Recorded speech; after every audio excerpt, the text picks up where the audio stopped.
Boeing and the Royal Australian Air Force have completed a first-of-its-kind air-to-air autonomous weapon engagement using an MQ-28 collaborative combat aircraft.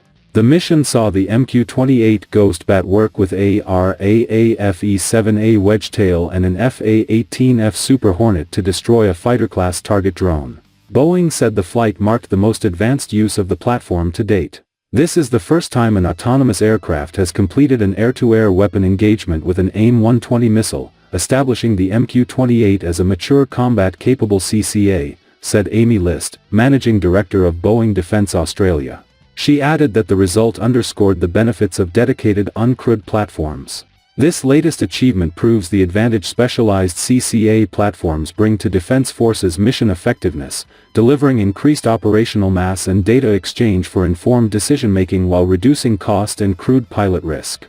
During the exercise, the MQ-28, E-7A and A-18F launched from separate locations, and custodianship of the uncrewed aircraft was assumed by an E-7A operator once airborne.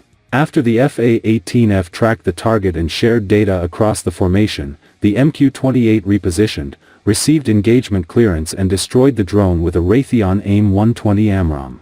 Colin Miller, Vice President and General Manager for Phantom Works, said the event highlighted the readiness of Boeing's autonomous systems. This exercise demonstrates the maturity and sophistication of Boeing's mission autonomy solution, which is built on open standards and government architectures and is capable of integrating with 4th, 5th and 6th generation aircraft, he said.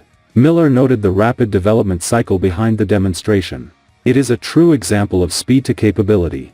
The team implemented open architectures and an advanced digital ecosystem to develop the necessary hardware, software, and mission systems required to successfully integrate, test and employ the weapon in a live, operationally relevant scenario in under 8 months. Boeing said the trial was conducted with support from the RAAF, the U.S. Air Force and industry partners.